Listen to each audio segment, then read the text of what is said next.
Olá, muito boa tarde para você. 12h51. Um dia após a cassação do mandato da prefeita de Cruzeiro, nossa equipe voltou à cidade. Ana Karen é investigada por improbidade administrativa. O vice-prefeito assumiu a cadeira do executivo e já pensa em mudanças. Na Prefeitura de Cruzeiro, a cadeira de chefe do Executivo agora é ocupada por ele. Rafik Isaac Simão assumiu o cargo menos de 3 horas depois da Câmara Municipal cassar o mandato de Ana Karen por improbidade administrativa. Até ontem vice, ele agora já pensa em mudanças na administração. Essa semana é uma semana de cautela, é uma semana que eu vou levantar aí o que precisa ser feito de emergência. Se permanecer e a prefeita não reverter com liminar e voltar, e eu realmente tiver que assumir e terminar o mandato, eu pretendo fazer mudança sim. Eu tenho um estilo de trabalhar e acho que também algumas pessoas, elas precisam realmente ser trocadas, né? Eu já identifiquei algumas outras pessoas que eu acho que está na hora de dar uma oxigenada, uma nova motivação para a equipe. Eu acho que faz parte do processo. Ana Karen é acusada de irregularidades na contratação da OCIP, Organização da Sociedade Civil de Interesse Público, que entre 2010 e 2013 foi a gestora do Programa de Saúde da Família e também do Pronto Socorro Municipal. A Câmara abriu uma comissão processante e descobriu que a empresa não prestava contas dos serviços. Mesmo sem informações, a prefeita manteve os repasses normalmente. Foram pagos mais de R$2 milhões durante o contrato, cerca de 160 mil por mês.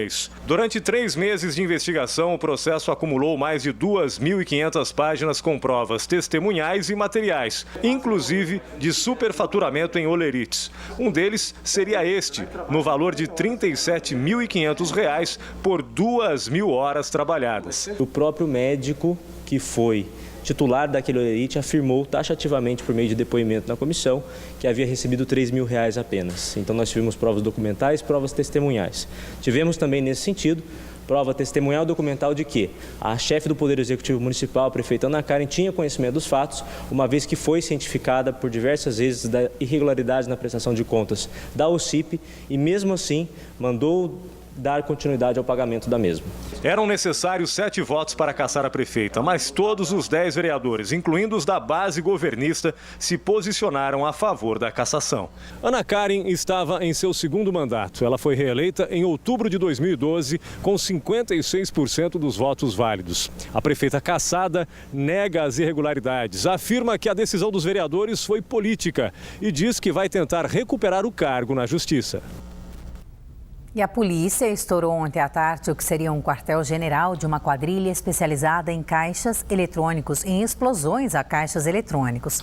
O sítio funcionava na zona rural de Caçapava, a 12 quilômetros do centro. Um homem foi preso e o caseiro também do sítio foi detido.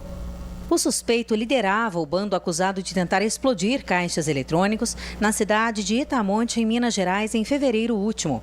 A quadrilha também atuava em Campinas, região Bragantina e todo o Vale do Paraíba.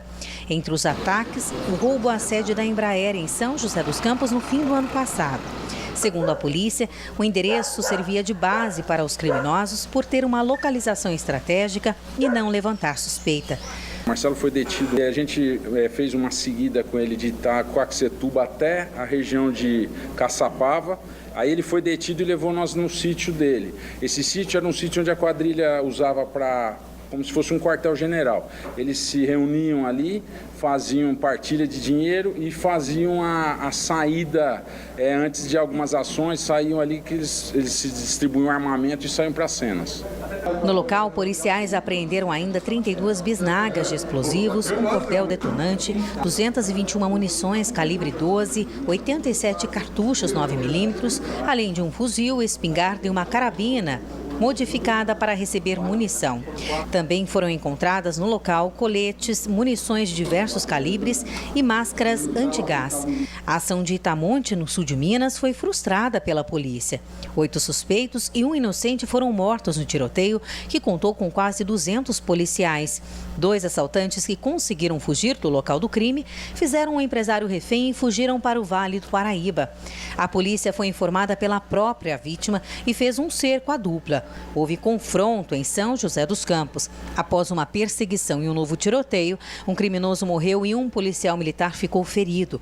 O segundo assaltante foi preso. A ação é parte de uma operação da polícia para combater esse tipo de crime que vem crescendo na região. Só neste ano, 29 terminais foram alvos de bandidos. E um homem foi preso por porte ilegal de armas em Guaratinguetá na noite desta quarta-feira. Segundo informações da polícia, aliás, na noite desta terça-feira. Segundo informações da Polícia Militar, durante um patrulhamento, eles suspeitaram da atitude de 4 homens que estavam próximos de um carro. Com a chegada da polícia, 3 fugiram e um apenas ficou no veículo. E aí, durante a abordagem, foram encontrados um revólver calibre 38, rádios de comunicação e outras ferramentas que seriam usadas no ataque a caixas eletrônicos. O bandido confessou mesmo que pretendia explodir junto com os demais integrantes do grupo caixas terminais que ficam dentro da Faculdade de Engenharia da cidade. Ele foi preso e encaminhado à cadeia pública. Os outros 3 bandidos seguem foragidos. Agentes penitenciários da região fazem manifestação hoje nos centros de detenção provisória de Taubaté e São José dos Campos, na P1 e P2 de Tremembé e na P1 e P2 de Potim. O Sindasp, que representa o setor, apoia o movimento. Já o Sindipesp, outra entidade sindical, discorda da paralisação e diz que está em negociação com o Estado sobre as propostas de melhoria nas condições de trabalho da categoria e que essa manifestação de hoje pode atrapalhar o processo. Bom, segundo o Sindasp, que apoia, os agentes entraram para o trabalho, mas paralisaram o atendimento e o recebimento de novos presos e também de advogados de detentos. Entre as melhorias, a categoria pede a correção do salário dos últimos 5 anos, mais aumento real de 5%, a liberação do chamado bico oficial dentro da unidade e a manutenção do vale alimentação para todos os agentes. Amanhã está prevista uma nova rodada de negociação entre sindicato e governo na capital paulista. A Secretaria de Administração Penitenciária disse em nota que mantém diálogo com a categoria.